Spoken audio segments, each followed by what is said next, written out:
Every person is entitled to basic human rights to promote dignity, fairness, equality, and respect. Historically, human rights have been a matter between states and citizens, but in recent years, the paradigm has shifted. The United Nations Guiding Principles on Business and Human Rights has now seen human rights as a corporate responsibility, critical to a company's social license to operate.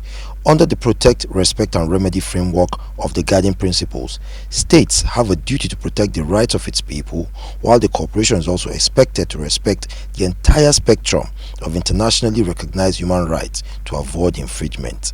Presenting a document, Malam Awal Ibrahim Musa Rafsanjani, the president of Civil Society Legislative Advocacy Center, CISLAC, on Wednesday, 8th of September 2021 at the headquarters in Abuja, posited that the insecurity experienced in corners of Nigeria is as a result of years of neglect, deprivation and injustice to host communities.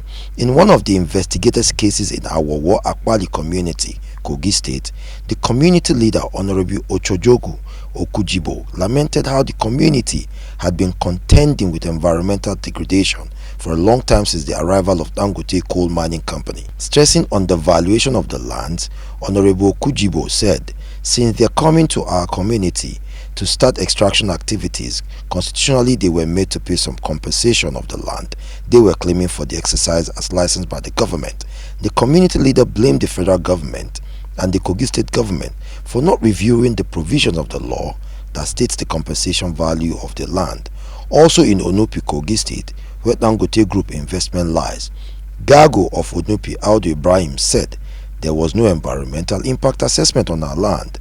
By Nigerian Mineral and Mining Act, any piece of land you finish from, you cover it, revitalize it, and then hand it back to the owner. CISLAC, using its network, have demanded appropriate actions and accountability from government who is signatory to the international charters. Mala Awal Rafsanjani conclusively believe the investigative report will help to strengthen efforts of stakeholders to mitigate injustice on host communities and foster peace and development. Efforts of all towards promotion of human rights within the business sector. CISLAC, in partnership with Global Rights and with support from Open Society Foundation, embark on a fact-finding mission to some host communities across the country to check out impact of business activities in the extractive sector on human rights, and what we saw clearly show that it is expedient for government to put in place. In fact, even more effort should be put towards prevention, investigation, punishment, and providing readiness to victims through effective policies, legislation, regulation, and adjudication. Failure to do this, communities will continue to experience this total alienation and destruction of their livelihood as well as their environment. In the case of the mining activities, the challenges we have also observed is that Nigeria's abundant solid mineral constitute some of the largest non-deficit under different categories made of precious metal, stone, industrial minerals like coal, tin, gold, marbles, limestone, and others. EITI, in 2015 report actually indicated this.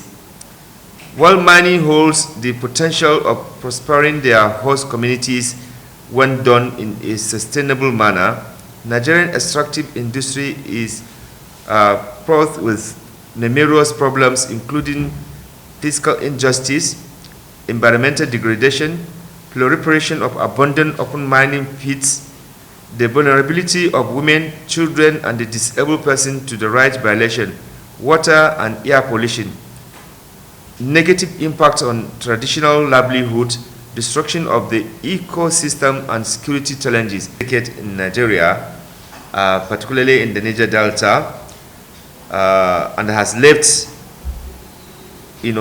host communities in this region in the high state of poverty, hopelessness, conflicts, to name it. Several households have been displaced. The environment has been left degraded as a result of oil spills, regular flaring of harmful gases into the environment, and discharge of industrial water into streams and rivers. All these have led to loss of livelihood, poor agricultural yield in these communities, and massive death of fish and aquatic organisms. For more than 5 decades, oil has been Nigeria's leading export. 90% of Nigerian gross domestic product (GDP) comes from revenue occurring from the crude oil in Nigeria.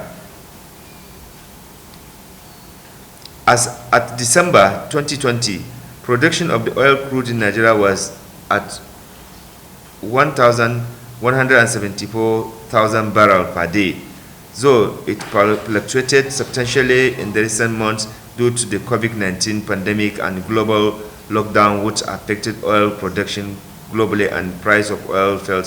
The nation's GDP is still dependent on the oil and gas production.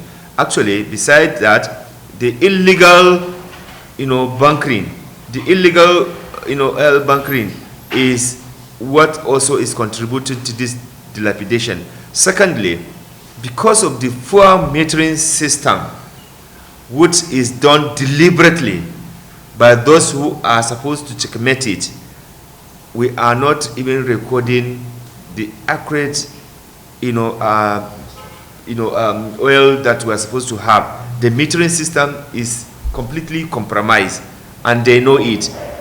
It is fixable. It is something we can fix if they are interested. So, but because some people who are responsible for that, they prefer to take the small money that the corrupt people will give them who are into this business, then to allow the country to know or to have correct, ton of oil that will go to the market.